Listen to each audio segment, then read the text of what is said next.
lisani yafqahu qawli. Assalamualaikum warahmatullahi wabarakatuh. Alhamdulillahilladzi anzala sakinata fi qulubil mu'minin liyazdadu imana ma'a imanihim. Asyhadu an la ilaha illallah wahdahu la syarikalah wa asyhadu anna Muhammadan abduhu wa rasuluh. Allahumma sholli ala Muhammad wa ala alihi wa sahbihi wa man tabi'ahum bi ihsan ila yaumiddin. Qala Allah ta'ala bil karim, a'udzubillahi minasyaitonir rajim.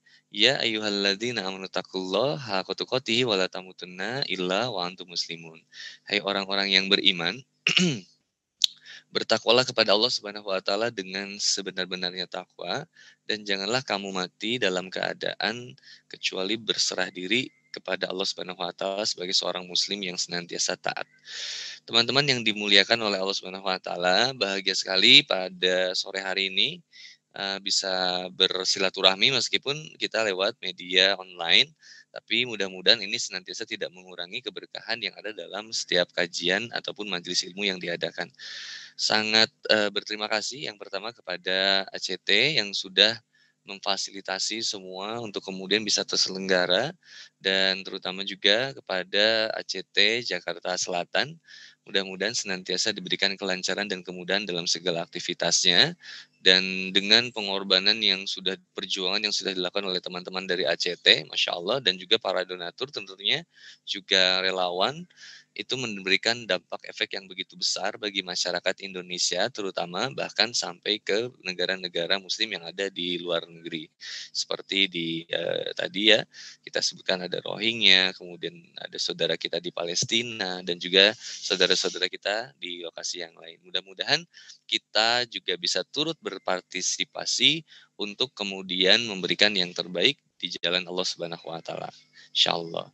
Teman-teman yang dirahmati oleh Allah Subhanahu wa taala, memang biasanya berbeda. Sebelumnya saya sampaikan dulu kajian online dengan kajian offline.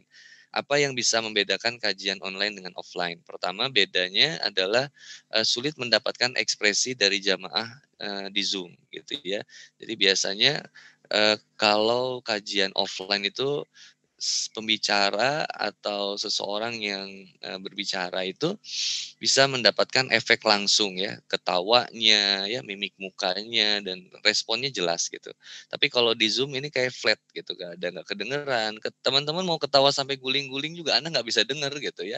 Dan sangat memang luar biasa di kajian online juga ada beberapa kelebihannya. Kelebihannya ya teman-teman bisa menikmati kajian ini bisa di rumah sambil rebahan, sambil apapun. Juga bisa sambil makan, ngemil gitu ya atau cuman memang belum bisa ngemilikin kamu belum ya. Jadi masih ngemil makanan aja. Jadi nah kalau buang air bisa gitu kan kalau kajian ya bisa juga sih cuman bisa kalau masih kajian online itu masih bisa dipakai headset bisa dibawa ke kamar mandi misalkan tapi nggak sambil di live juga ya diliatin videonya di kamar mandi enggak ya. Dan kemudian kalau kita buang angin juga tidak ada yang protes dan tidak terjadi fitnah. Biasanya kan kalau buang angin di kajian itu terjadi fitnah ya.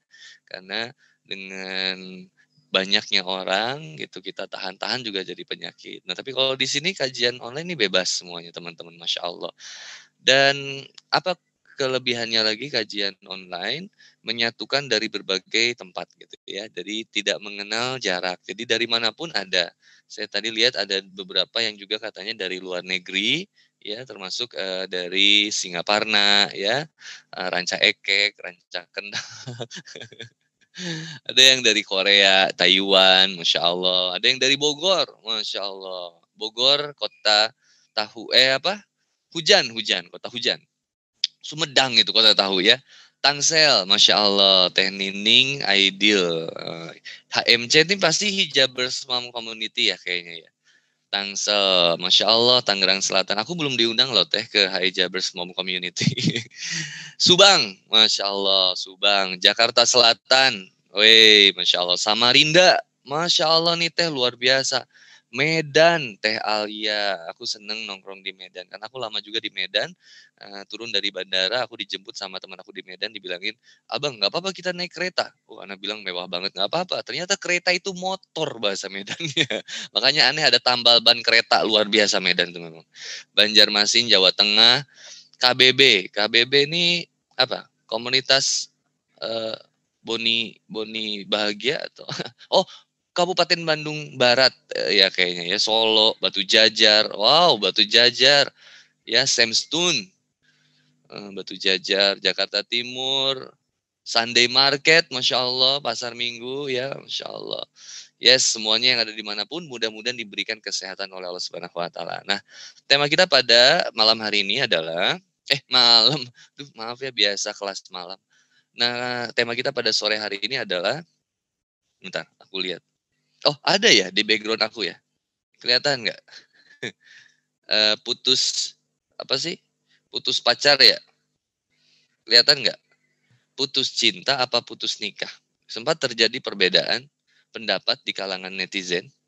Yang disebut putus nikah ini ada yang bilang memutuskan untuk menikah atau cerai atau gagal dalam pernikahan. Ini banyak perbedaan pendapat. Tapi kita akan bahas dulu yang pertama, putus cinta. Teman-teman yang dirahmati oleh Allah Subhanahu wa taala, saya sedikit mencatat untuk beberapa poin yang ingin disampaikan di kajian ini. Mudah-mudahan kajian ini bisa terus berlanjut. Kalau tidak salah ada beberapa kajian online juga nanti barengan sama ACT di beberapa waktu ke depan ya Bunda ya. Dan insya Allah kita akan terus bersama-sama, insya Allah. Dan teman-teman yang dirahmati oleh Allah Subhanahu wa taala, ada yang udah nikah, ada yang belum nikah di sini kayaknya. Yang sudah nikah, alhamdulillah. Yang sudah nikah, alhamdulillah. Yang belum nikah, ya bersabar. Sebentar ya, ada tukang bakso kesayangan Mama. Itu Mas Eko-nya ada. Ini kalau kajian di rumah ini gini. Pabelit jeung paket JNE biasanya. Ya nggak apa-apa. Apa enggak. Ya. Jadi yang sudah menikah, alhamdulillah, barakallahu laka wa barakalaika wa jama bainakuma fi khair. Mudah-mudahan Allah senantiasa memberikan keberkahan untuk teman-teman dan juga keberkahan kepada semuanya, termasuk pasangan yang sedang sudah menikah itu, dan senantiasa mempertemukan dalam segala kebaikan insya Allah. Nah, buat yang belum menikah, insya Allah mudah-mudahan Allah memberikan jodoh yang terbaik ya buat Kang Zu, buat Ustadz Rahmat. Rahmat sudah nikah ya, lupa. Masya Allah, maaf ya Rahmat ya, Masya Allah. Tapi kalau mau nikah lagi nggak masalah juga ya. Mudah-mudahan diberikan jodoh yang terbaik oleh Allah Subhanahu Wa Taala. Nah, jodoh pertama saya mau narik dulu dari nikmatnya pernikahan. Jadi pernikahan tuh, Masya Allah. Yang jomblo nggak akan paham nih, lihat ya, maaf ya, yang nikah nih udah bisa gini nih, Mama boleh ambilin teh manis nggak? Aduh, nikmat banget. Kalau yang jomblo, aduh, subhanallah, sedih anak lihatnya.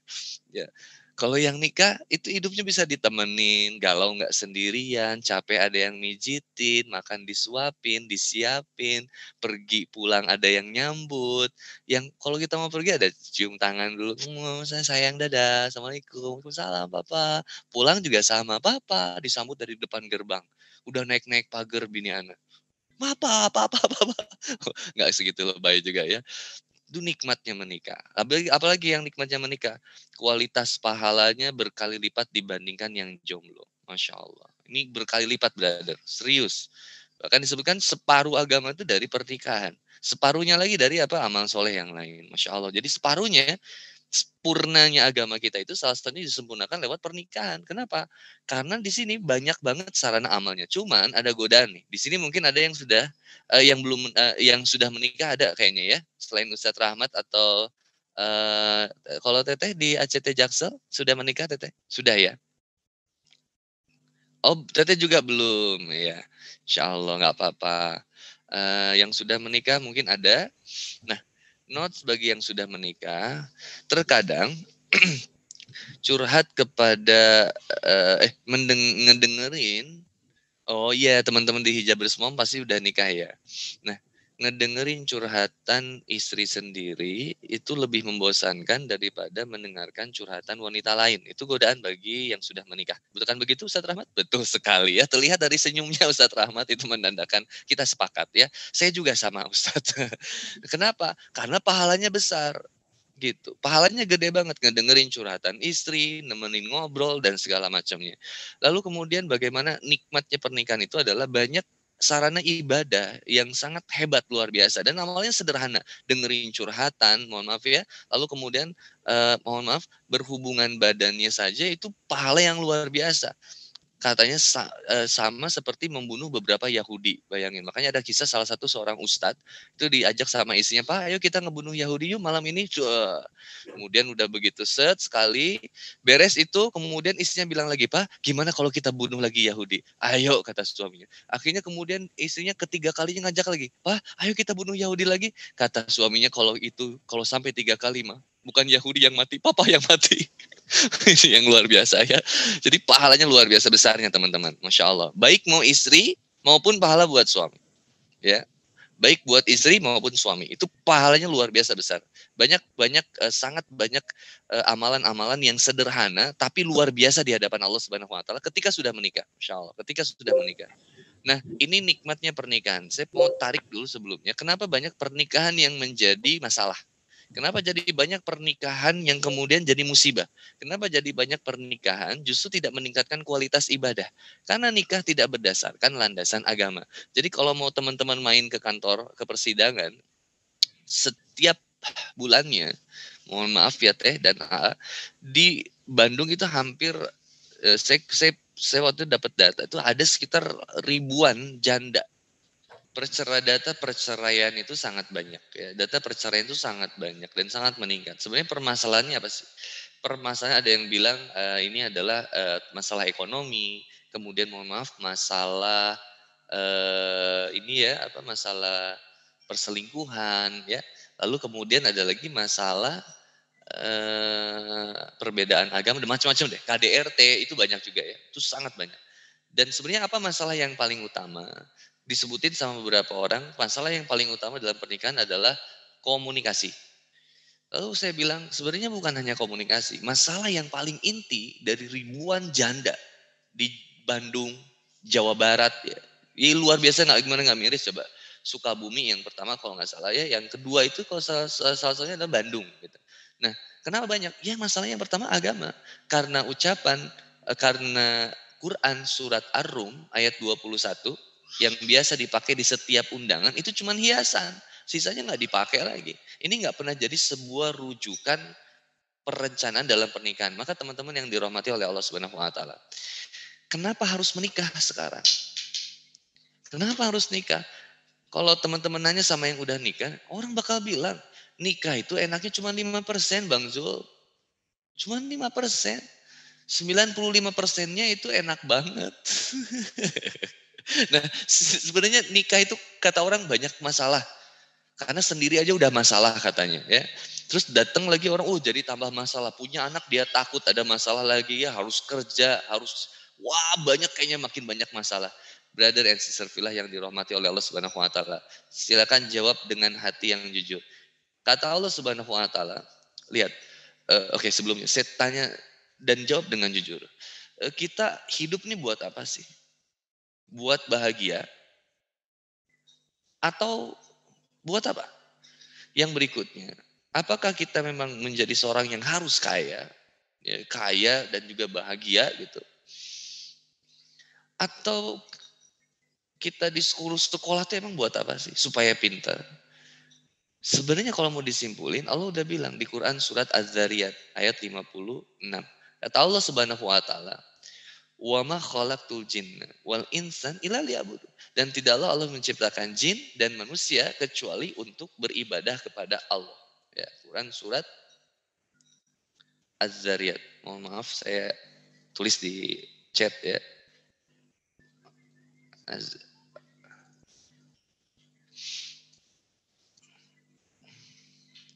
Wa ma khalaqtul jinna wal insan illa liya'budun. Tugas hidup kita ini cuma buat ibadah kepada Allah Subhanahu wa taala. Jadi kita dihidup buat ibadah. Makannya kita ibadah, minumnya kita ibadah, mandinya kita ibadah, kerjanya kita ibadah, sekolahnya kita ibadah. Bayangin sekolahnya ibadah, kuliahnya ibadah, semuanya ibadah. Nikahnya ibadah, jomblonya ibadah, bukan jadi musibah. Kenapa banyak orang yang bilang jomblo ini jadi musibah? Seolah-olah menjadi ancaman yang sangat besar, mengalahi ancaman daripada kemudian musuh Ultraman pada negeri Jepang. Enggak, yang jadi seorang yang jomblo itu menjadi sebuah sarana ibadah. Karena orang jomblo yang bersabar lebih baik daripada orang yang sudah menikah tapi ahli maksiat, ahli zina. Lebih bagus jomblo yang kemudian menahan kesendiriannya dalam menjaga ketakwaan kepada Allah Subhanahu wa taala. Berarti sister Villa yang dirahmati oleh Allah Subhanahu wa taala, nanti ada di Al-Qur'an bagaimana tahapan persiapan bagi para laki-laki dan juga wanita untuk sampai kepada jenjang pernikahan insyaallah. Lalu kemudian karena tugas kita semuanya diciptakan buat ibadah, maka ibadah juga diatur. Al-Quran menjadi pedoman kehidupan manusia. Lalu kemudian ada as-sunnah sebagai pelengkap kehidupan kita untuk menjalani segala sesuatunya. Sholat itu perintahnya ada di dalam Quran, detail pelaksanaan itu ada di hadis. Ya, dari Rasulullah Muhammad SAW. Ya. Nggak sampai ada detailnya di dalam Quran. Tapi bagaimana kedalaman makna sholat itu ada kemudian di dalam Al-Quran. Dan juga ada di dalam hadis. Tapi detail pelaksanaan, tata caranya ada dalam hadis. Pernikahan, perintahnya di dalam Al-Quran, lalu kemudian detail bagaimana pelaksanaannya pun disampaikan oleh Rasulullah Muhammad SAW. Teman-teman yang dirahmati oleh Allah, Al-Quran ini sebagai manual book. Antum beli handphone, kita beli handphone nih, Teh Irin beli handphone, mau Rika beli handphone, mau iPhone or Samsung yang baru ya, mau beli Samsung atau iPhone, pertanyaan saya, itu yang namanya manual book suka dibaca atau enggak? Ketika kita beli handphone, manual booknya sering dibaca atau enggak? Enggak. Apa yang lebih memudahkan kita untuk kemudian memahami handphone, penggunaan handphone ini? Kita nanya sama orang. Kita nanya sama orang. Kita nanya, ini gimana ya cara download WhatsApp-nya, gimana cara kemudian masukin ID. Kalau yang pakai iPhone tuh gimana ya? Ribet kayaknya ya, saya nggak ngerti sih. Yang pakai iPhone gimana sih? Kalau Samsung itu kan keren ya, mohon maaf ya. Aduh saya penikmat Samsung gitu ya. Samsung, kita masuk handphone tuh ada ID-nya segala macam, masukin Gmail dan segala macamnya. Ada tahapan-tahapan yang tuh sampai kemudian itu. Dan lebih seringnya kita nanya, gimana sih caranya? Dan Allah tahu banget, Allah ngerti banget kehidupan kita berada. Allah tahu dan Allah kirimkan manual book. Dan manusia itu malas banget membaca, memahami, mempelajari, kemudian mengamalkan apa yang ada di dalam Al-Quran.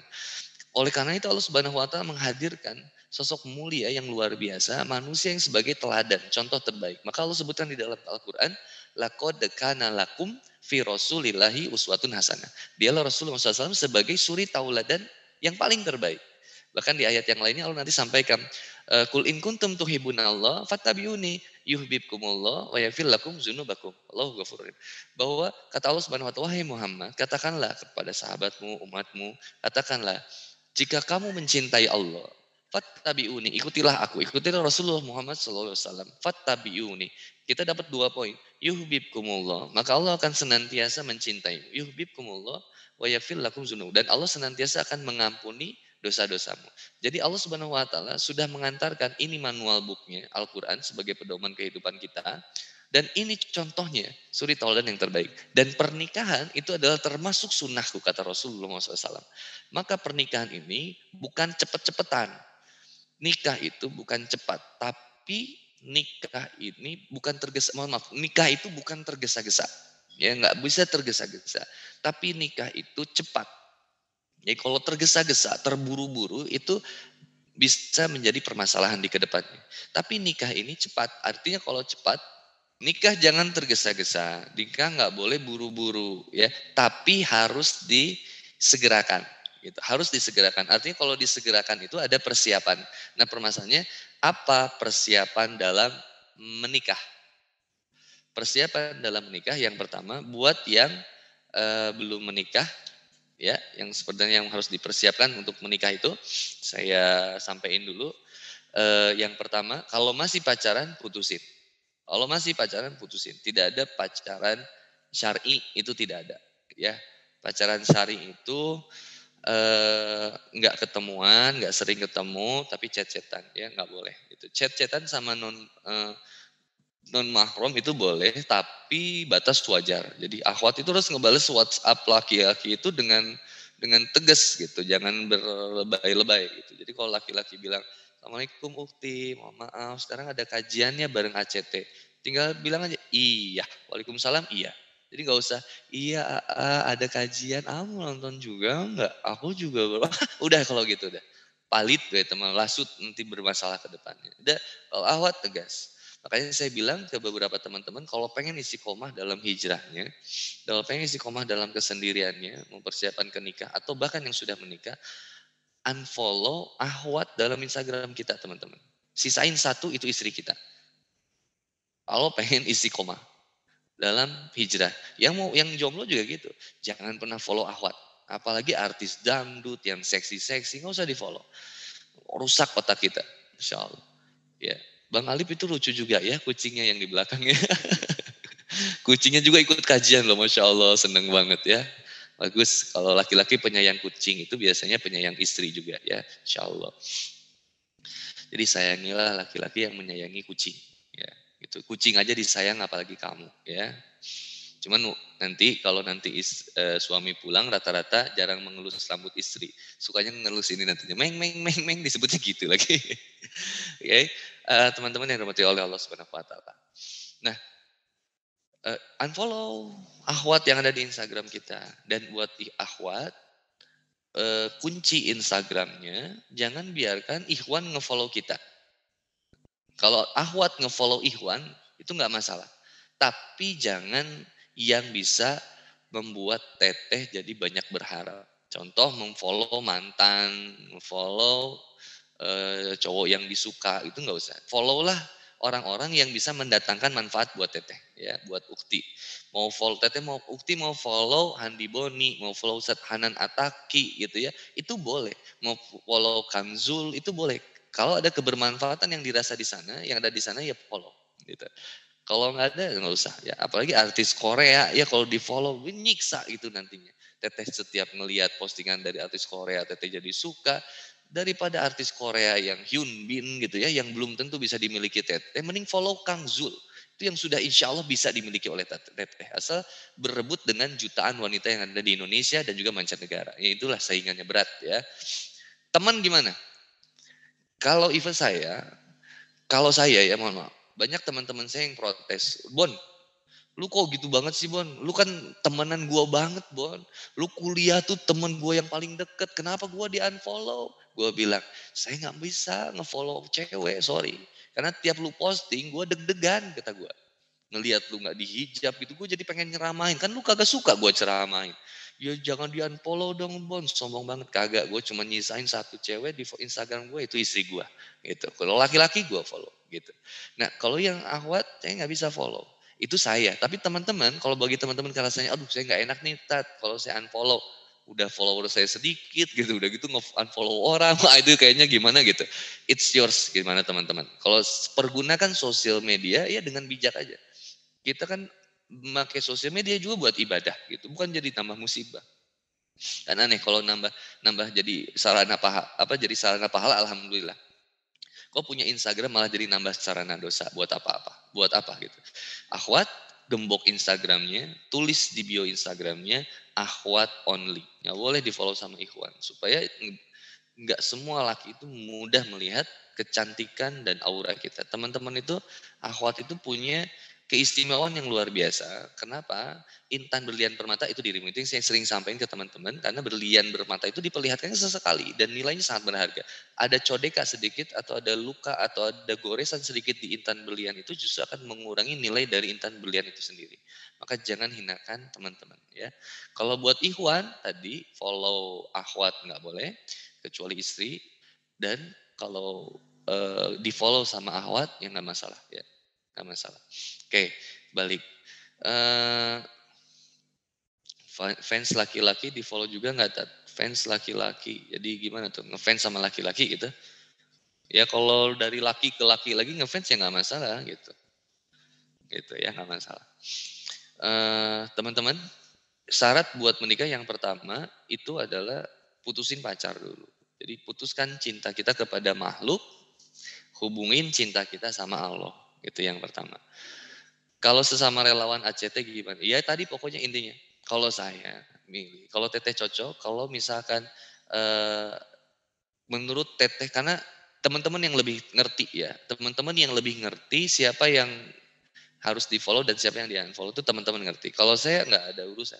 Mau dia, mohon maaf misalkan saya kenal sama artis hijrah atau ada artis yang hijrah, even dia wanita, Dan saya kenal baik sih nggak bisa follow. Dan saya bilang juga, mohon maaf nih saya nggak bisa follow karena bukan saya nggak menghormati, tapi saya harus menghargai istri. Bukan saya juga takut sama istri gitu. Karena saya mau menjaga pantas saya juga. Saya nggak mau lihat postingan cewek-cewek yang milik orang lain. Supaya saya khawatir menanamkan rasa ingin memiliki dari saya gitu ya. Kayak saya ngelihat misalkan Anya Geraldine, saya takut jadinya gitu ya. Lebih baik saya doain aja Anya Geraldine mudah-mudahan segera dihijab dan segera hijrah insya Allah. Ada di kajian, Masya Allah, itu saya seneng dari ini gitu. Tapi kalau saya harus nge-follow Anya Geraldine nggak bisa gitu ya. Takutnya ngerusak ibadah saya. Jadi, tapi bukan berarti Anya Geraldine hina, enggak. Ada kemuliaan yang bisa datang kepada beliau ketika beliau bertobat. Maka kita nggak boleh menghina misalkan wanita atau laki-laki yang bermaksiat kepada Allah, itu nggak boleh ya. Tapi yang boleh kita adalah kita mendoakan. Karena bisa jadi mereka bertobat kepada Allah, dia lebih mulia dari kita berada. Karena standar kemuliaan itu takwa ya, balik lagi. Nah, yang punya pacar putusin teman-teman. Karena nggak bisa nih pacaran syar'i. Nih Tat, kita bentar lagi kok Tat nih udah mau nikah gitu. Jadi kita udah nih tanggung, ya udah. Kalau bener teman-teman gini maksudnya, yang 2 hari lagi aja mau nikah itu belum tentu jadi pernikahannya. Bayang nggak Kak Rizky?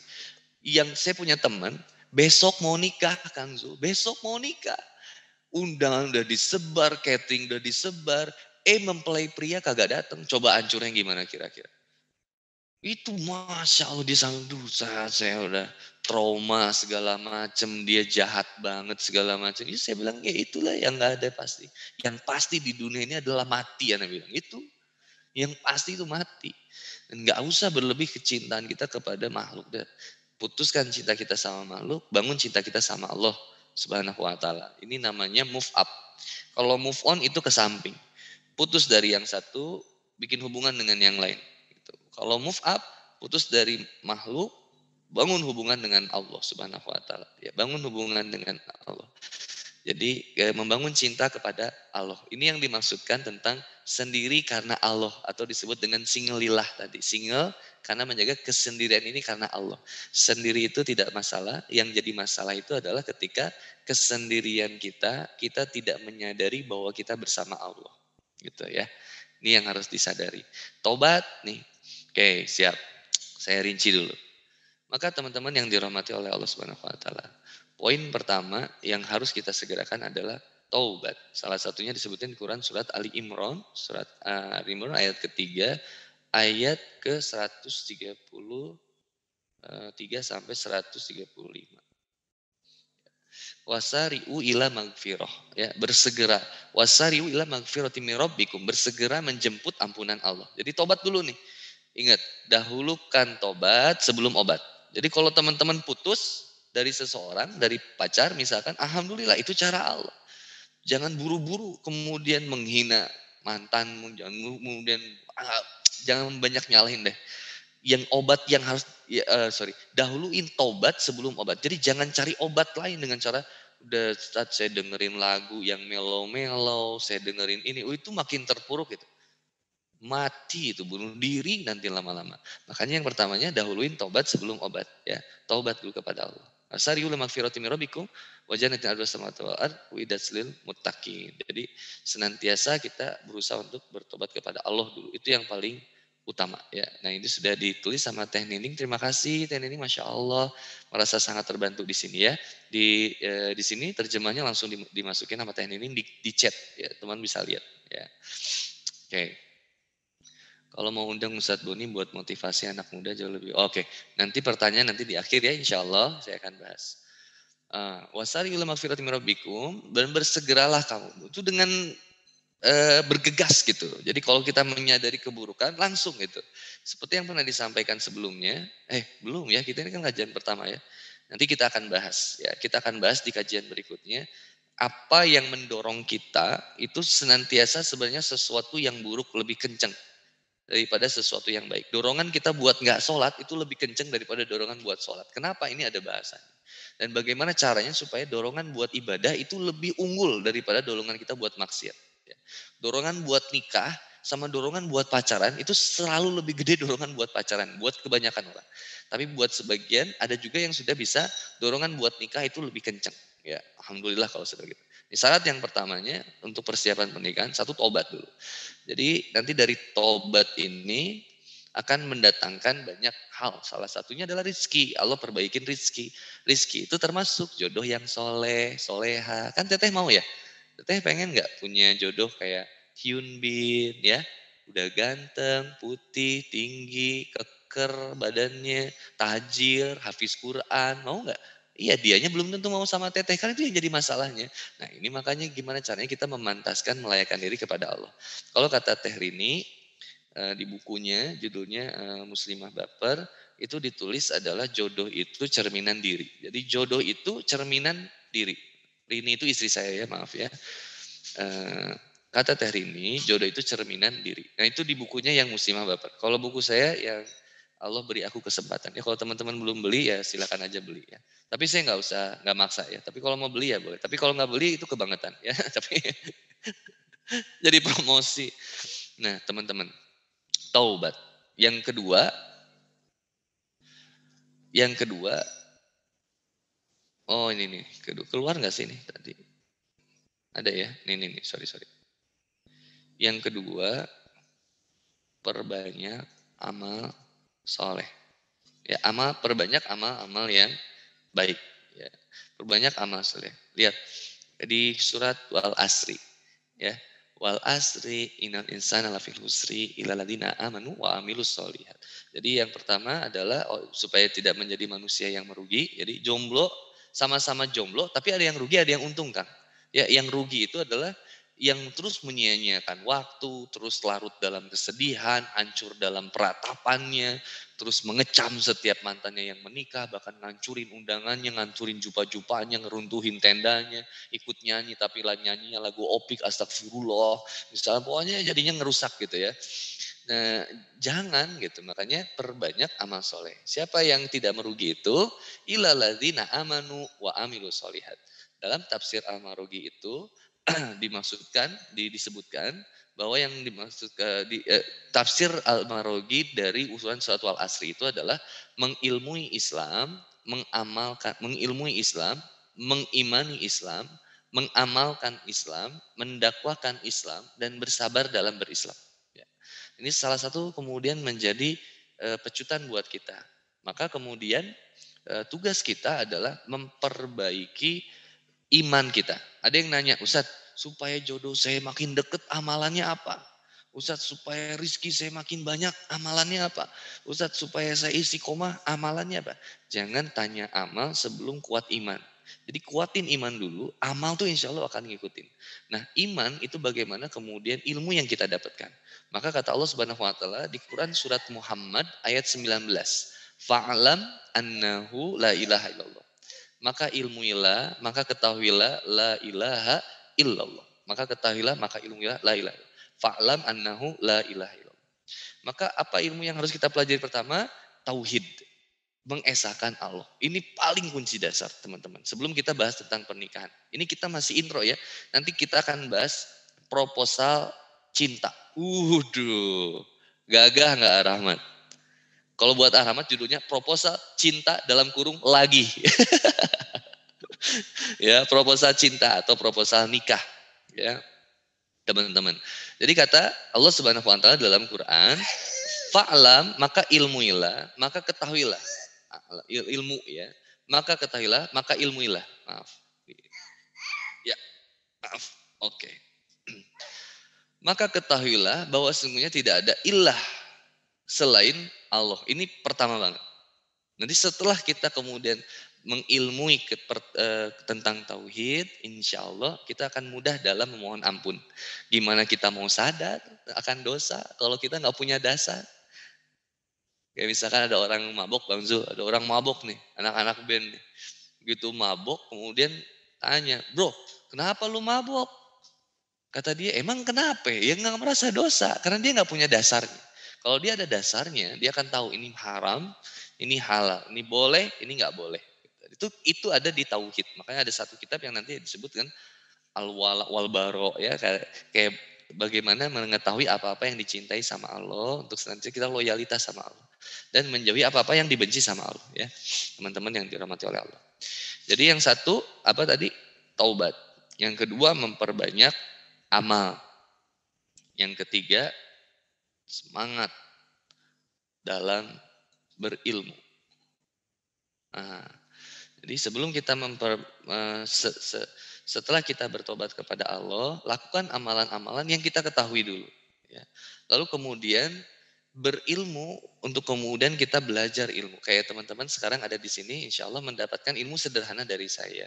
Di luar banyak guru-guru kita yang luar biasa, yang teman-teman bisa ambil ilmunya. Ya, ada Ustadz Adi Hidayat, ada Ustadz Abdul Somad, banyak deh ustadz-ustadz yang bisa teman-teman ambil pelajarannya. Bahkan ada orang-orang di sekitar kita yang bisa kemudian kita ambil pelajaran. Ya.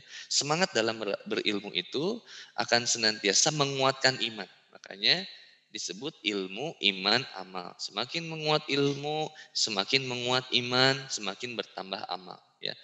Lemahnya dalam amal karena lemahnya iman. Lemahnya iman karena lemahnya ilmu. Itu ya sederhananya. Semangat dalam berilmu. Yang keempat,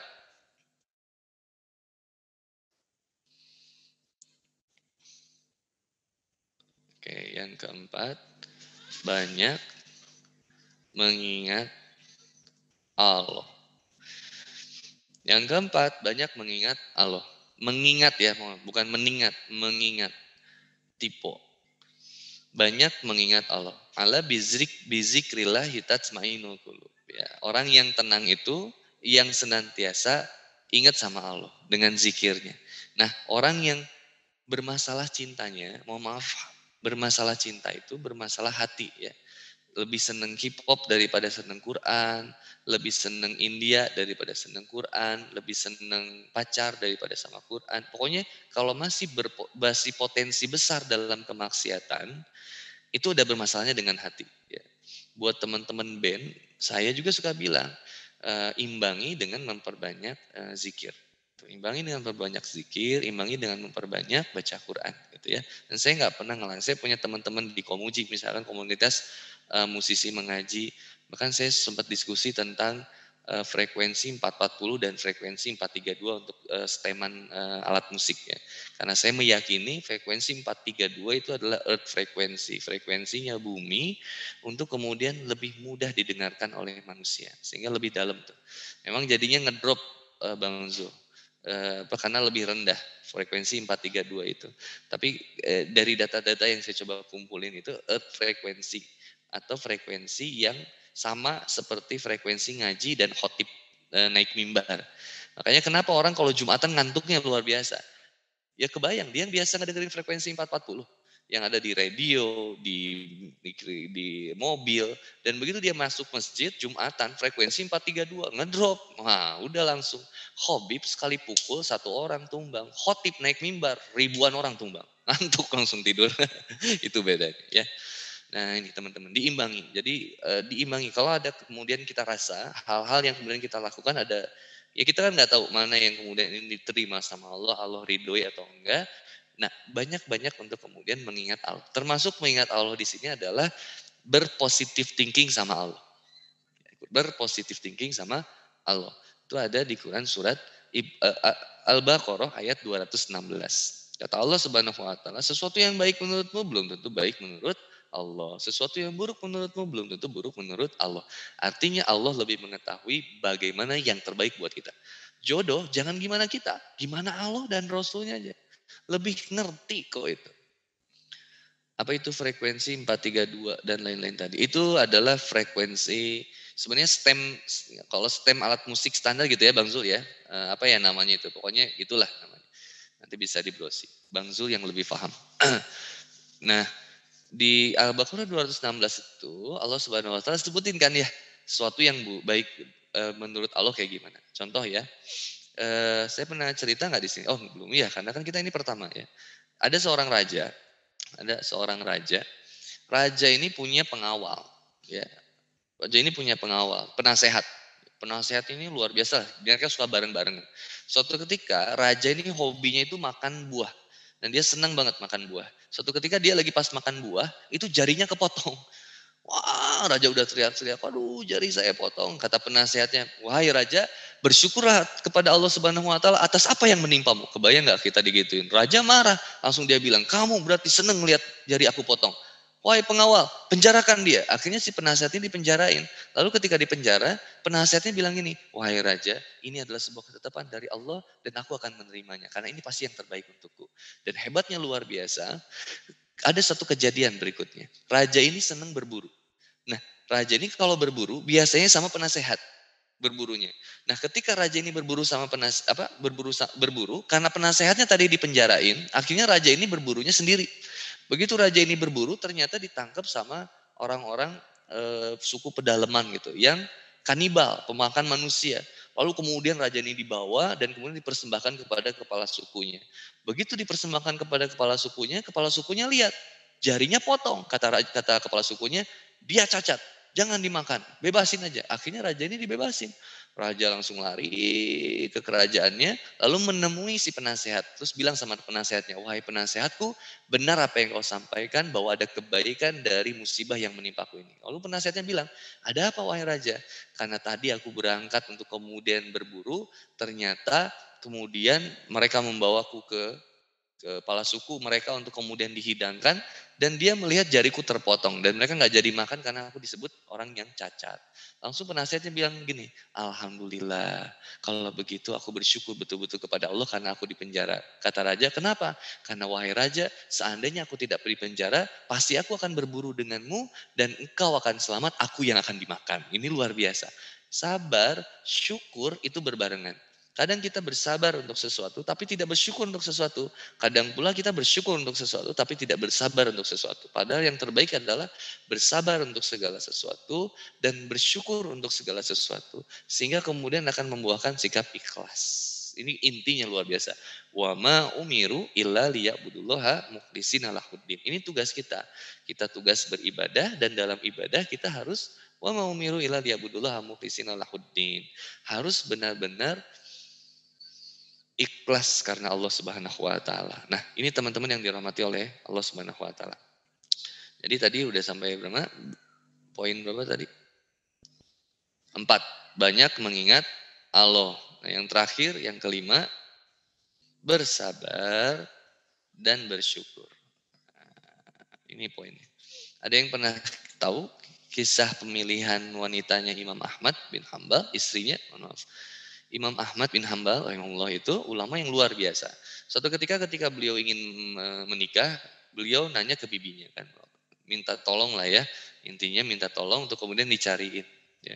Lalu kemudian adalah kakak beradik gitu, yang kemudian berusaha dia pilih gitu. Dan dia minta sama bibinya itu untuk kemudian dipilihkan. Lalu kemudian bibinya pulang dan ditanya sama Imam Ahmad bin Hambal, wahai bibi, siapa yang terbaik buat aku? Terus kata bibi ini,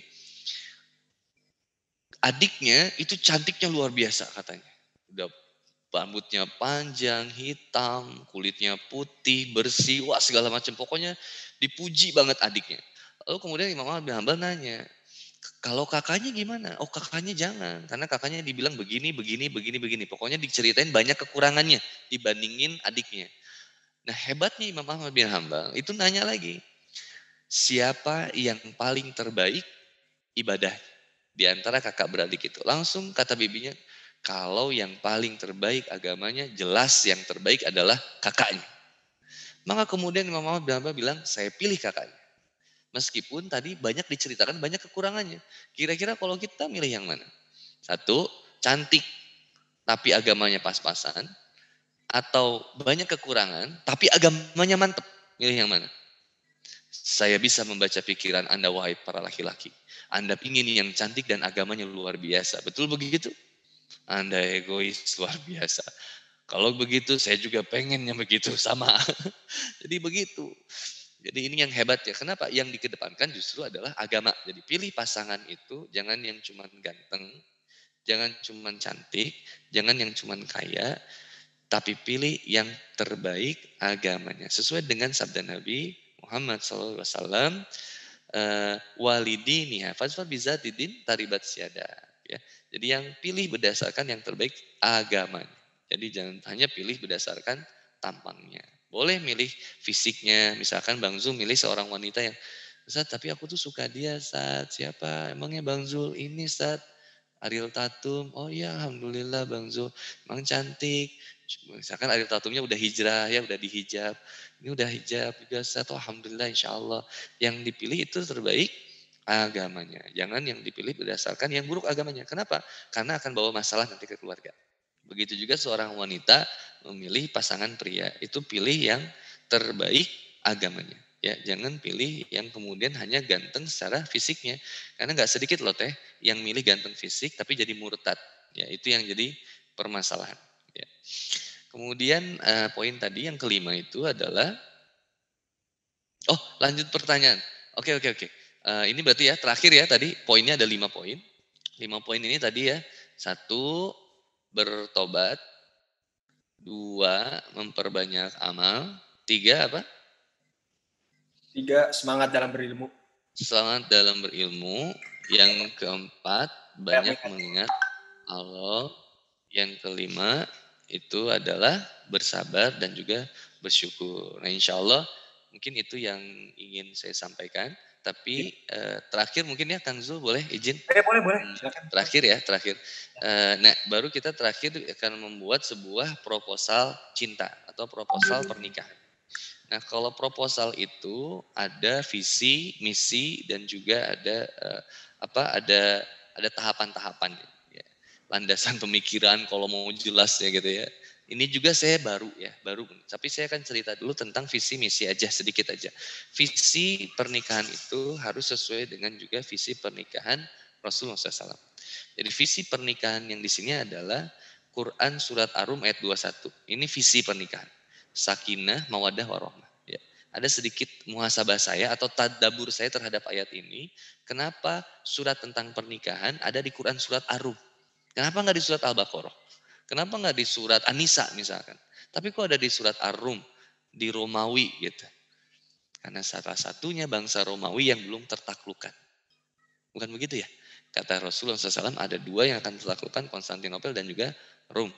Tapi Konstantin sudah tertaklukkan dahulu oleh Muhammad Al-Fatih, Romawi belum. Berarti tugas dalam pernikahan itu adalah melahirkan anak-anak generasi yang mampu untuk kemudian membawa kegemilangan dalam Islam.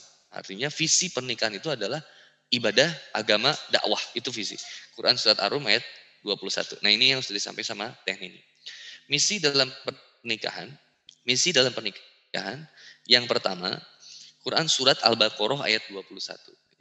Ya ayyuhannas subudu rabbakumul ladzi khalaqakum wal ladzina min qablikum la'allakum tattaqun. Visi pernikahan itu untuk sampai takwa ya. Quran surat An-Nisa ayat 1 gitu ya. Juga sama. Kemudian misi pernikahan yang kedua tarbiyah. Jadi menyiapkan generasi muslim yang Qurani dengan proses tarbiyah. Tarbiyah itu proses edukasi yang intensitasnya rutin gitu ya, rutinitas dan membentuk kader-kader Islami yang hebat. Termasuk kepada istri dan juga kepada anak ya. Kemudian misi pernikahan yang berikutnya adalah sorry. Saya masuk ke fungsi pernikahan. Fungsi pernikahan itu yang pertama berlandaskan Quran surat Al-Furqan ayat 74. Ya, jadi teman-teman bisa catat. Fungsinya yang pertama adalah fungsi rekreasi. Fungsi rekreasi dalam arti yaitu menjadikan rumah sebagai surga. Jadi jangan ada banyak marah di rumah, nggak betah di rumah dan segala macam. Jadi baiti janati, rumahku surgaku. Itu fungsi yang pertama dalam rumah tangga. Kemudian yang kedua, fungsi pernikahannya yang ingin dibangun adalah fungsi regenerasi. Maka carilah wanita yang subur rahimnya ya. Tapi nggak bisa dicoba dulu, kata Bang Dulu, coba dulu nih bisa hamil nggak? Jangan gitu ya. Tapi kemudian lihat keturunannya. Gitu ya. Kemudian yang ketiga, investasi, fungsi investasi dalam pernikahan. Maksudnya gimana? Investasinya dunia dan akhirat. Karena perlu membingkai keluarga, kaya harta, kaya amal. Jadi harus gitu juga. Kaya harta, kaya amal. Ya, fungsi investasi. Yang terakhir, fungsi kepemimpinan. Ya, inilah kemudian bagaimana seorang laki-laki, seorang suami diajak untuk menjadi seorang pemimpin yang terbaik untuk kemudian memimpin keluarganya sampai kepada ridho Allah. Itu yang pertama. Kalau cinta suami hanya kepada istri atau istri hanya cinta kepada suami, ketika suami atau istri itu berjauh, dia akan sama-sama saling menghina, saling membohongi, saling menipu dan seterusnya. Tapi kalau mencintainya karena Allah Subhanahu wa taala, Allah nggak bisa ditipu dan Allah nggak bisa dibohongi. Itu ya. Allahu a'lam bishawab. Saya kira itu dulu. Kita masuk ke sesi pertanyaan insyaallah. Tafadhol kepada Bang Zul saya kembalikan. Assalamualaikum warahmatullahi wabarakatuh. Waalaikumsalam warahmatullahi wabarakatuh. Oke teman-teman, untuk teman-teman yang ingin bertanya, boleh melontarkan pertanyaannya di grup ya Kak Kiki ya. Di grup atau di chat boleh. Ya di chat sini juga boleh teman-teman. Boleh di chat langsung ke Mas Jul atau pertanyaan pertama bisa di Mas Jul bacain. Oh iya. Pertanyaan pertama Ustadz, ini bagaimana ini dari nonem ya Ustadz, nggak ada orangnya, dari siapa? Bagaimana menyikapi perempuan yang memandang fisik kepada laki-laki seperti hitamnya kulit, lemah dan lain-lain. Tapi orang ini yang disukai sama wanita itu. Apakah saya menjauhinya atau gimana? Pertanyaan sih gitu Ustadz. Oh, Masya Allah. Ya. Bagaimana menyikapi perempuan yang memandang fisik kepada laki-laki seperti hitamnya kulit dan lain-lain? Ya, sebenarnya harus melihat apa yang kita suka itu juga harus ya. Jadi ada kalanya kita mencari pasangan itu memang melihat dulu apa yang membuat kita jatuh cinta kepadanya. Apakah itu dari matanya, apakah kemudian itu dari badannya atau dari kulitnya dan segala macam. Itu juga menjadi salah satu syarat pertama ketika dalam proses ta'aruf itu biasanya. Jadi ketika ta'aruf, teteh misalkan atau AA itu ketika ta'aruf itu bertemu dengan seseorang itu boleh lihat, cari mana yang kemudian bikin saya jatuh cinta sama dia. Oh matanya, oh hidungnya, oh kulitnya, oh bibirnya. Misalkan, itu secara fisik boleh, nggak masalah. Cuman tidak menjadi poin yang paling utama gitu teh atau A, tidak menjadi poin yang paling utama. Jadi poin yang paling utama itu adalah tetap agamanya. Oke. Lalu kemudian tadi apa lagi pertanyaannya di sana tuh selain fisik, apakah saya Harus menjauhinya. Apakah saya menjauhinya atau gimana? Menyikapi perempuan yang memandang fisik kepada laki-laki seperti kulit. Apakah saya menjauhinya? Yang menjauhinya siapa ya? Perempuan yang memandang oke laki-laki kepada perempuan yang kayak begitu gimana gitu ya apa jauh kalau laki-laki misalkan yang nyikapinya ya anu cari yang lain banyak wanita ini perbandingan wanita sekarang tuh sama laki-laki banyak pasang harga diri yang tinggi gitu nilainya tinggi kita jadi kalau antum dikhianati disakiti sama satu wanita atau misalkan tadi ya kecewa dengan udah antum jangan terpaku dengan wanita itu. Ada jutaan wanita yang pengen sama antum pasti. Apalagi Allah tahu ngerti kalau antum pengen nikah itu disegerain sama Allah. Bisa jadi kemudian dipermudah sama Allah. Dikasih caranya sangat mudah ya. Insya Allah. Allahu a'lam bishawab. Jadi kalau saran dari saya daripada kemudian kita sibuk mikirin yang tadi mandang fisik dan kita jadi dihinakan, udah tinggalin. Cari yang lain, insya Allah banyak. Allahu a'lam bishawab. Lanjut Bang Zul. Oke, ini pertanyaan kedua Ustadz. Pertanyaan kedua nih. Bagaimana pandangan Ustadz dengan kejadian nikah kontrak yang marak terjadi di Bandung? Bahkan ada yang nikah pagi, sorenya udah ganti pasangan lagi. Ada orang-orang yang memiliki persepsi bahwa karena nikah adalah ibadah, maka daripada dosa melakukan zina, maka mereka melakukan nikah kontrak. Lantas bagaimana pandangan Ustadz? Biasa yang dilakukan oleh teman-teman dari Syiah, ya orang-orang dari Syiah itu ada dengan nikah mut'ah atau kawin kontrak. Nah, itu sangat dilanggar oleh Al-Quran, oleh Allah Subhanahu Wa Taala. Kita itu tidak boleh sama sekali mempermainkan pernikahan, tidak boleh. Ya, tidak boleh mempermainkan pernikahan. Jadi tanggapan saya yang pertama, saya menolak keras pasti ya dengan istilah nikah kontrak itu karena bisa mencederai syariat atau menghinakan syariat yang sudah ada. Wanita itu bukan untuk dikontrak, dipermainkan gitu ya, tapi untuk kemudian dibina, dijaga untuk sampai seterusnya terjaga. Dan zina itu nggak bisa ada cari pembenaran dengan dalil gitu ya. Jadi kalau memang mau lepas dari zina, itu adalah dengan cara pernikahan dan nikahnya sesuai dengan syariat. Nggak boleh pura-pura nikah. Udahlah kita nikah aja yuk. Sekarang yuk nikah 3 bulan. Emang udah direncanain bakal bahkan cerai atau bakal ninggalin dia, itu nggak boleh ya. Jadi saya sangat menolak keras seperti itu. Kasihan ceweknya ya. Itu janganlah laki-laki gitu ya. Next. Oke, Ustadz, ada lagi nih, ini dari chat nih, kayaknya saya juga penasaran nih. Assalamualaikum Ustadz, bagaimana cara mengingatkan orang tua agar menjauhi zina? Oh, orang tua aja ya. Iya. Jadi kalau ngingetin orang tua itu berbeda dengan ngingetin anak muda. Apalagi dari anak ke orang tua. Kalau dalam bahasa komunikasi, ini bahasanya komunikasi dari bawah ke atas. Ya, kalau dari atas ke bawah itu komunikasi lebih mudah. Tapi kalau dari bawah ke atas itu lebih susah. Ya, kayak dari bos ke karyawan itu mudah. Tapi dari karyawan ke bos itu biasanya susah. Nah, kalau menasihati orang yang lebih tua atau kepada orang tua, emang perlu dengan pelan-pelan ya, dengan amal itu lebih baik. Kemudian dengan doa. Nanti teman-teman bisa lihat di Quran surat Ali Imran ayat 159 ya. Allahu a'lam. Oke, Ustadz, ini ada satu pertanyaan lagi di sesi satu ini, Ustadz. Ya. Bagaimana tanggapan Ustadz tentang ta'aruf melalui grup IG, saling bertukar CV? Namun saat proses ta'aruf, chatnya hanya sebatasnya dilakukan ke dua orang tersebut. Dan saat nazor, lelaki langsung datang ke kerabat atau orang yang dipercayai oleh Hawat. Karena keduanya sama-sama perantau yang tinggal di Jakarta sendiri. Jazakallah, Ustadz. Siap. Jadi pandangan saya sama biro jodohnya banyak ya. Saya belum pernah coba ya. Aduh, belum coba. Jadi saya juga belum tahu proses detailnya seperti apa ya sebenarnya. Proses detail penjalanan dari bukan biro jodoh ya, fasilitas penjodohan dari IG atau dari website atau dari grup WA dan lain-lain gitu. Tapi pada intinya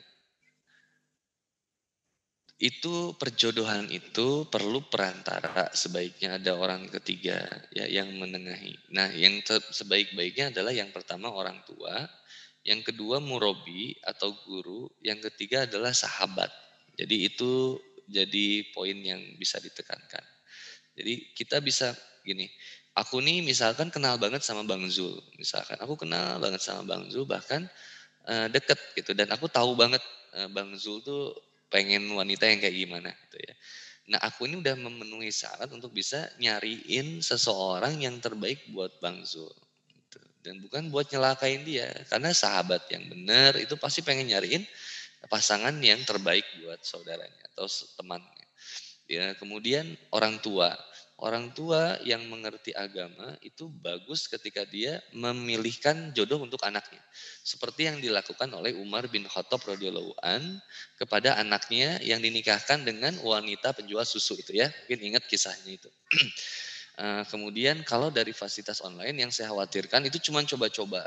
Tapi saya mohon maaf ya, saya belum coba dan saya belum pernah nyobain gitu ya. Saya lebih senengnya itu kalau ada yang, Ustadz saya dong nikahin saya. Kataku, kok nikahin kamu gimana? Aku udah punya istri. Enggak, maksudnya Ustadz tolong nikahin aku sama jamaah Ustadz. Saya bilang kamu hubungin murabi kamu yang wanita, ya murabi kamu, guru kamu, dan kamu minta ke beliau, nanti beliau yang carikan kepada asatidz yang lain gitu ya. Jadi intinya gitu. Kalau saya sama istri, jamaah istri saya sama jamaah saya yang ditaruhkan gitu. Jamaah istri ada bilang, Pap nih ada jamaah aku nih high quality nih, pengen nikah nih. Oh iya aku cari lagi nih, jamaah aku juga ada nih yang high quality nih, pengen nikah juga.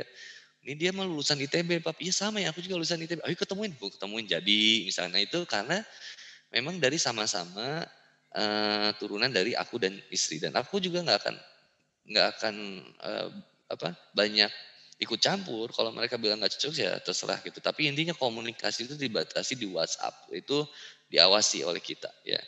Itu mungkin ya teman-teman. Ada kalau di Terang, komunitas Terang ada namanya Terang Ta'aruf gitu ya, Ustadz Sani yang bikin. Itu juga saya lihat bagus ya, Masya Allah keren Ustadz Sani ya. Allahu a'lam bishawab. Oke, untuk pertanyaan yang lain karena banyak ini dan juga pengen lanjut sesi kedua, jadi ditahan dulu ya Ustadz, kita lanjut ke sesi 2 dulu teman-teman. Oke Ustaz, Siap. siap. Masuk ke sesi 2. Oh, sesi 2 tuh aku ngejelasin lagi ya? Iya. Oh iya, Masya Allah. Iya. Oke, sekarang teman-teman, kriteria pasangan. Ini kayak yang sudah pernah kita sampaikan. Kriteria pasangan yang pertama adalah salimul akidah. Jadi akidahnya bersih, gitu.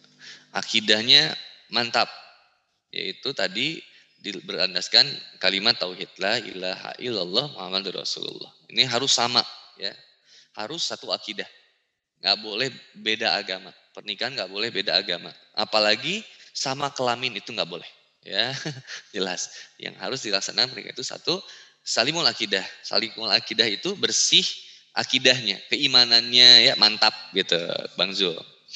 Kemudian yang kedua, cepat saja karena ada 10 poin. Yang kedua adalah sohihul ibadah. Nah ini. Ya. Sohihul ibadah itu, sorry, salah tulis.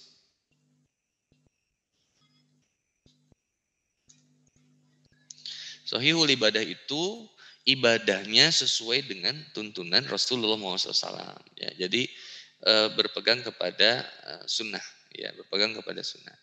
Jadi mereka mengikuti Rasulullah Muhammad SAW. Ya, kalau ada perbedaan nggak masalah. Misalkan ya, mohon maaf, misalkan istri memakai kunut, suaminya enggak, calon suami memakai kunut, calon istrinya enggak. Nah, ini enggak jadi permasalahan yang besar sebenarnya, ya. Jadi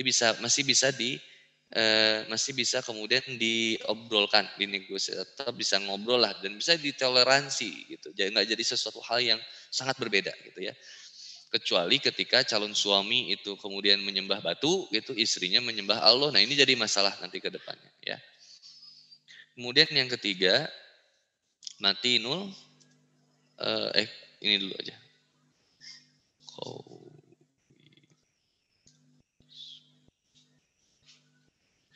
Yang ketiga, qawiyul jismi. Qawiyul jismi itu adalah kuat, ya, sehat, ya. Tadi kalau tidak salah ada salah satu kriteria, Ustaz, saya boleh nggak kalau pengen punya pasangan yang tidak merokok misalkan. Itu juga boleh dimasukin dalam kriteria, ya. Karena pengen pasangannya yang sehat. Maaf Ustaz, tadi poin satunya apa? Poin satunya salimul akidah itu akidahnya bersih, akidahnya sesuai dengan apa yang kemudian diperjuangkan oleh Rasulullah SAW, ya. Islam lah berarti gitu, ya. Beriman, berislam. Qawiyul jismi itu sehat tadi, ya. Dia sering olahraga, dia senang jaga kesehatan lah intinya, ya. Kuat fisiknya juga bagus. Itu boleh jadi kriteria. Ini kita lagi bahas kriteria pengantin, ya, atau kriteria pasangan. Oke. Semakin ke bawah ini semakin ringan. Jadi nggak jadi yang tetap poin yang paling utama ini 4 awal atau 5 deh. Kalau saya bilang 4 sih. Ya 5 deh ya. Nanti saya sampaikan 5 dulu. Biar tahu dulu yang ke ininya apa emang. Yang kelimanya. Nih saya tulis yang keempat.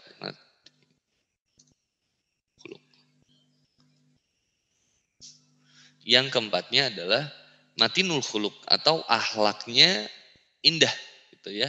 Ahlaknya mulia.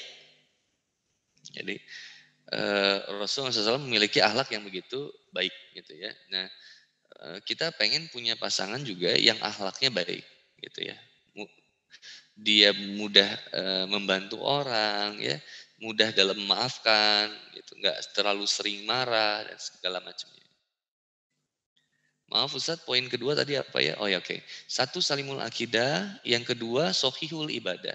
Ibadah yang benar sesuai dengan tuntunan Rasulullah Muhammad SAW. Yang ketiga, qawiyul jismi. Atau qawiyul jismi itu adalah dia memiliki jasmani yang sehat. Ya.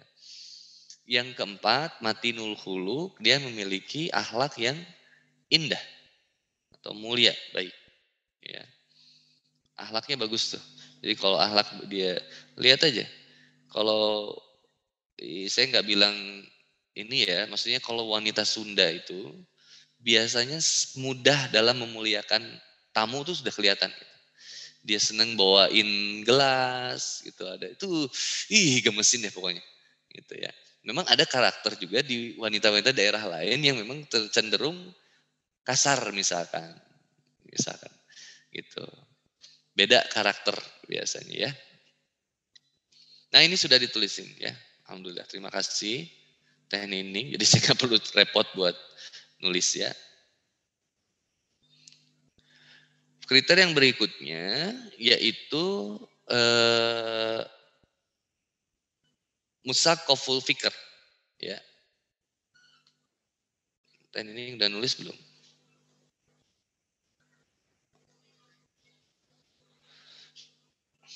Musaqaful fikr itu intelek dalam berpikir ya.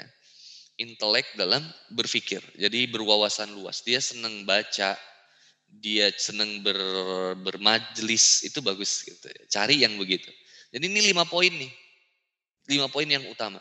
Salimul akidah, sohihul ibadah, qawiyul jismi, matinul khuluk, sama yang kelima tadi musaqaful fikr. Jadi dia cerdas. Gitu. Enak banget kalau punya 5 poin ini. Poin yang berikutnya yang keenam, qadirun alal kasbi ya.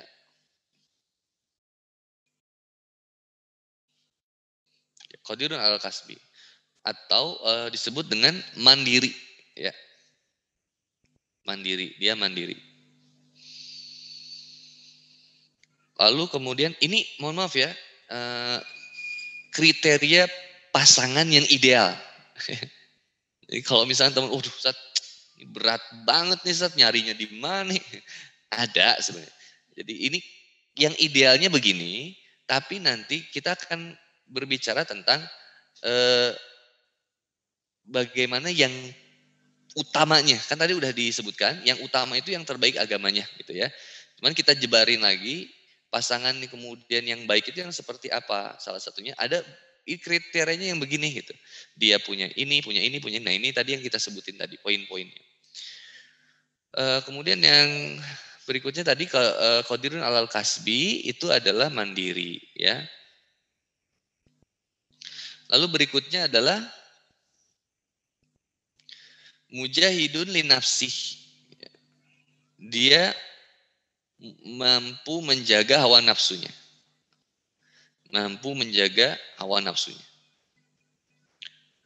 Lalu yang berikutnya, kita cepat. Munazzaman fi su'uni. Dia apa ya disebutnya lebih enak, lebih tepatnya efektif dan efisien gitu. Jadi mudah untuk kemudian mengatur sesuatu, ya mudah mengatur sesuatu. Ya, enak banget tuh punya istri yang bisa munazzaman fi su'uni, ya.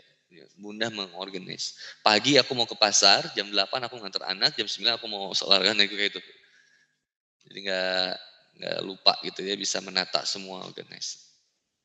Itu biasanya istri saya lebih jago daripada saya. Dia bisa membedain mana waktu saya ngurus anak, mana saya mau masak, mana saya ke pasar, mana saya belanja, mana kapan saya bisnis, mana kapan saya nulis buku. Bayangin, ngurus 3 anak, bisa ke pasar, bisa ke sini, tapi bisa nulis buku. Itu sehebat-hebatnya saya, lebih sehebat ini saya. Lalu kemudian apa lagi? Harithun ala waktihi. Dia mudah mengurus waktu. Ya, mudah membagi waktu tadi. Membagi waktu. Ada waktu-waktu sholat, waktu-waktu ibadah yang kemudian kadang jadi terlalaikan hanya karena kemudian kegiatan-kegiatan atau sesuatu yang sia-sia misalkan. Itu dihindari. Terakhir, nafi'un li ghairihi atau bermanfaat bagi sesama. Nah ini 10 poin. 10 poin ini kriteria yang ideal. Yang utama tetap yang paling terbaik agamanya. Tapi kalau mau diperbesar, diperluas, kriteria yang minimalnya 5. Itu tadi ya. Ada nggak tadi di salah satu ini gantengnya misalnya nggak ada. Adanya qawiyul jismi, fisik yang sehat. Ya, adanya itu. Fisik yang sehat itu bisa dilihat dari wajah yang glowing ya salah satunya. terurus gitu ya. Kadang keren ya ngelihat laki yang cuek gitu ya. Wah nih keren. Memang kita nggak bisa mandang dari fisik sih. Kadang saya punya teman juga yang kalau bahasa Jermannya kulehe gitu ya, kucel. Gitu. Kucel tapi ternyata jago ngaji, bagus ilmu agamanya. Itu nggak ketebak banget gitu, keren. Jadi kadang mandang fisik juga sebenarnya nggak ini juga. Jadi mending lihat yang tadi salimul akidah, sohihul ibadah, dan itu boleh loh. Kang Zul nanya sama istri, calon istri, mohon maaf, calon istri buat nanya gimana kamu sholat tahajudnya suka atau enggak. Kamu gimana baca Qurannya rajin atau enggak. Itu boleh nanya gitu. Termasuk calon istri juga nanya kepada suami. Dan kita jujur aja bilang, saya rajin sholat 5 waktunya, cuman tahajud saya kadang sebulan sekali. Kemudian saum juga kadang saya misalkan enggak, misalkan. Nah itu jujur aja. Sehingga istri bisa menilai. Kemudian sampaikan motivasi juga, tapi saya ingin bersama-sama memperbaiki ibadah bersama kamu. Waduh, langsung gitu mah. Aku nggak pernah ngelihat masa lalu kamu, tapi aku senantiasa melihat masa depan aku bersama kamu. Keren. Itu teman-teman, ini kriteria yang ingin disampaikan. Oh ya, dan nah ini tadi sama Teh Nining sudah dibahas. Ini dari tarbiyah rumah tangga dari Hasan Al-Banna. Terkadang nikah harus ada uang mahar yang mahal. Nah ini, saya sih nggak masalah. Maksud saya gini, lebih baik antum bayar mahal buat mahar daripada bayar mahal buat resepsi. Itu deh gitu. Kadang orang mahal-mahalan buat resepsi gitu. Ngundang ini, bahkan wah segala macamnya mewah. Cuman maharnya cuman 10 juta gitu. Mending lebih dibesarin gitu ya. Cuman yang sebaik-baiknya mahar itu yang tidak banyak memberatkan pasangan. Ya gitu Teh. Jadi jangan terlalu memberatkan. Dan sebenarnya nggak boleh kayak mohon maaf sebelumnya. Di Makassar itu kayak ada disebutnya apa? Uang panaik ya. Kalau di Makassar, uang panaik itu adalah uang yang harus dibayarkan calon suami kepada pihak keluarga dari istri. Misalkan kata pihak istrinya, orang tuanya, saya membesarkan anak saya dari kecil sampai besar itu habis sekitar 200 juta. Misalnya, kamu harus bayar 200 juta sebelum menikahin anak sana. Itu di luar mahar. Oh itu memberatkan banget. Kok aneh ya? Pernikahan dipersulit, pacaran dipermudah, zina semakin meluas. Kan aneh. Allah Subhanahu wa taala dan Rasulullah SAW itu memberikan keringanan-keringanan dalam pernikahan. Bahkan ada salah satu hadis yang disebutkan oleh Rasulullah SAW tentang bagaimana kemudian sahabatnya ketika akan menikah itu cari olehmu cincin, nggak masalah apapun cincin itu bahkan dari besi gitu, meskipun hanya dari besi. Jadi intinya tentang dari segala kesederhanaan yang ada itu untuk senantiasa diutamakan. Ya jangan sampai di besar-besarkan atau bahkan dipersulit. Berdosa nggak orang tua yang minta uang panaik yang sangat bukan sangat berdosa maaf ya, bisa jadi berdosa. Ya, bisa jadi berdosa karena mempersulit anak buat ibadah. Allahu a'lam bishawab. Nah, sekali lagi itu paling yang bisa saya sampaikan untuk di sesi yang kedua kali ini. Teman-teman, ada bertanya, Ya. Meskipun terbatas, insya Allah kalau ada yang pengen gini katanya Kang Jul, kalau ada yang pengen ngundang kajian gimana, itu silakan di DM Instagram aja atau nanti bisa di WhatsApp ya. Allahu a'lam bishawab. Terima kasih semuanya yang sudah berpartisipasi saat rahmat dan juga dari teman-teman ACT semuanya. Mudah-mudahan bisa bermanfaat buat semua jamaah yang hadir. Insya Allah kita bertemu lain waktu dan kesempatan. Terima kasih Bang Julfikar. Ya, terima kasih. Ini Kak Kiki, ini kita masuk. Satu lagi nggak Ustadz, kan tadi banyak kan pembahasannya mengenai yang jodoh ya, yang misalnya single. Nah kalau misalnya para perempuan atau para ahwat atau ikhwan yang memang janda atau duda, gimana ya Ustadz? Soalnya kan mereka punya trauma lah kehidupan gitu. Kalau untuk jangka waktunya kan mau memilih gimana ya Ustadz? Soalnya pasti kan rata-rata trauma atau gimana Ustadz?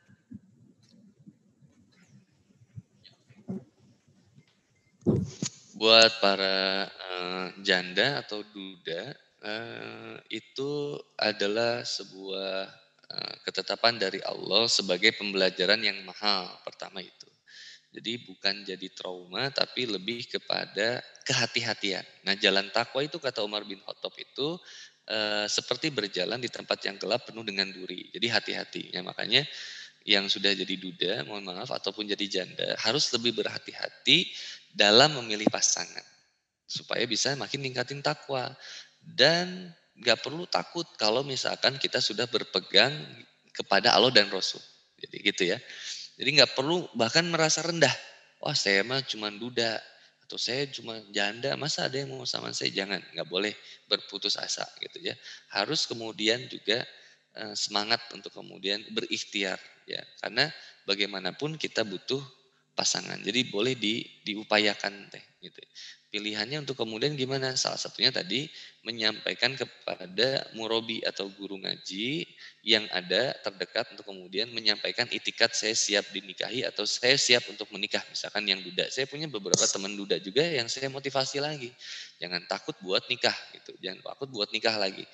Dan insya Allah Allah akan perbaiki semua niat baik kita pada hari. Mungkin dulu kita pernah berbuat maksiat atau dulu pernah banyak melakukan kesalahan ketika dalam rumah tangga atau bahkan dulu pernah kita dikecewakan sama pasangan kita.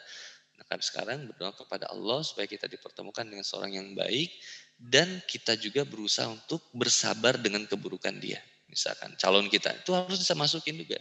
Karena memilih pasangan itu bukan cuma yang enak-enaknya aja. Karena dipersatukan itu karena bukan banyak sama, justru karena banyak bedanya. Dan itu adalah proses untuk menguatkan kita kepada Allah. Justru dilatihnya kita sabar itu di rumah tangga. Dilatihnya kita bijaksana itu di rumah tangga. Jadi Masya Allah, Allah banyak memberikan pelajaran dalam rumah tangga itu. Maka kenapa pahalanya begitu besar. Dan disebut sebagai menyempurnakan agama. Jadi selamat menyempurnakan agama dan semangat untuk berikhtiar bagi para duda dan juga janda. Wallahu a'lam bishawab. Oke, Ustadz nih kayaknya ada 2 pertanyaan tapi saya jadiin 1 ya. Ini kayaknya pertanyaan terakhir untuk ini. Ya, ya. Ini jadi bagaimana caranya agar kita dapat menyikapi takdir Allah yang tak sesuai dengan harapan sebelumnya, dan juga tips agar dapat bertawakal kepada Allah. Nah, kemudian yang kedua, gimana sih Ustadz kalau misalkan orang tua tuh ngejodohin kita sementara kita itu nggak sayang sama orang itu? Ini dari Mas Reynaldi ya, kayak gitu Ustadz. Siap. Yang pertama, kata Ibnu Taimiyah rahimahullah, ada 3 hal yang harus kemudian kita tanamkan dalam hati. Salah satunya itu adalah menanamkan khauf, takut kepada Allah. Yang kedua roja. Roja itu harap kepada Allah. Jadi tidak akan pernah kecewa jika kita menitipkan harap sama Allah. Gitu. Karena Allah Subhanahu Wa Taala itu lebih mengerti sekali lagi yang dibutuhkan oleh kita. Ya. Lalu kemudian bagaimana untuk terus bisa bertawakal kepada Allah. Husnuzon sama Allah. Terus berprasangka baik kepada Allah Subhanahu Wa Taala. Corona itu sesuatu yang tidak kita inginkan, tapi dikehendaki oleh Allah terjadi. Nah, bagaimana hikmah yang bisa kita ambil dari corona misalkan gitu. Seseorang yang dihadirkan untuk mendekati kita, lalu kemudian bahkan kita nggak suka, itu sesuatu yang sudah dihadirkan sama Allah. Gitu. Intinya udah dihadirkan, udah dikehendaki terjadi sama Allah. Nah, kita nggak bisa nolak. Kenapa sih kamu datang ke kehidupan aku? Ya bukan aku yang mau, Allah yang ngadirin, mau gimana gitu. Ya intinya begitu. Jadi bagaimana untuk kemudian kita terus bertawakal kepada Allah, itu terus menggantungkan harap sama Allah. Kan kita mah kadang malas buat berdoa, padahal Allah mah nggak malas dalam mendengar doa kita. Itu permasalahannya ada di kita. Jadi teman-teman, jodoh udah diatur, rezeki udah diatur. Kalau masih bermasalah, berarti kita yang susah diatur sama yang maha pengatur. Gitu aja. Ya.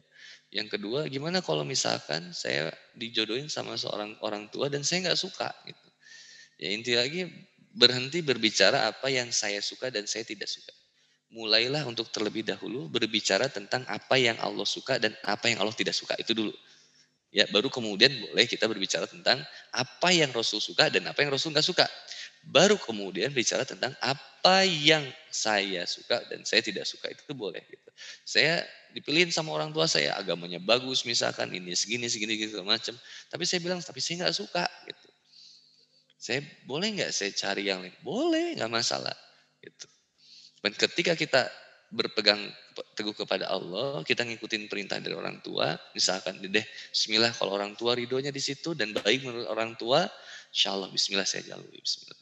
Itu juga jadi sebuah pahala yang luar biasa, masya Allah ya. Jadi nggak pusing kitanya juga ya dicari orang tua. Alhamdulillah katanya mau nikah, udah ada orang jodohnya, kitanya pilih-pilih ya, makanya itu jodoh yang terlewat itu hati-hati ya. Ya, oke Ustadz, kayaknya itu tadi pertanyaan itu. Mungkin ada yang mau disampaikan Ustadz terakhir? Intinya memurnikan cinta kita kepada Allah Subhanahu Wa Taala, cintai Allah sehingga kita akan senantiasa mendapatkan cinta yang diridhoi oleh Allah Subhanahu Wa Taala. Untuk menjemput sesuatu yang baik itu perlu ditempuh dengan cara yang baik juga. Jadi jangan sampai salah dalam memilih jalan. Pilihlah jalan yang kemudian diridhoi oleh Allah. Kalau saat ini masih sendiri, baik yang duda, janda maupun yang single, yang masih belum nikah, tugas kita hari ini adalah memperbaiki kualitas ibadah kita sama Allah. Memperbaiki amal kita, ya. Ngaji udah banyak, ilmu udah banyak. Maka sekarang yuk mantesin lagi di hadapan Allah. Mau memperbaiki masalah ekonomi, memperbaiki akhlak, itu banyak hal ya. Jadi jangan pernah berhenti mencoba dan jangan pernah mencoba untuk berhenti. Insyaallah. Allahu a'lam bishawab. Oke Ustadz, terima kasih. Ustadz juga saya nih pengen beri oleh-oleh. Kayaknya nanti saya kirim aja ke Ustadz. Saya tuh bikin buku. Cuman bukunya itu saya produksi sendiri. Waktu itu sempat pernah produksi, cuman sekarang lagi gak produksi dulu sementara waktu. Ini buku kutipan-kutipan hidup aja Ustadz, tentang agama. Keren. Tapi menurut saya, mungkin masih banyak kekurangan di situ Ustadz. Tapi setidaknya ini saya ingin memberikan ke Ustadz gitu Ustadz.